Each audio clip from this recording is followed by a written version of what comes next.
कहवाही तुलसी के नैहर, कहाँ वाही सासुर हो रामा, कहाँ वाही तुलसी जनम लीत केई जरी रोपेला।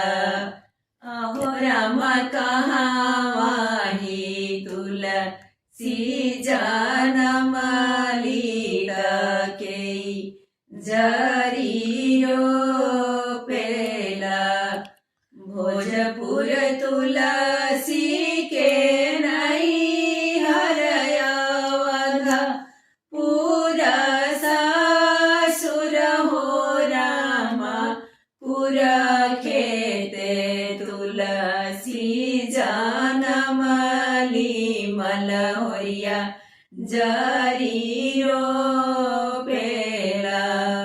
अहो रामा पुर खेते तुलसी जनम ली मलहोरिया जरी रो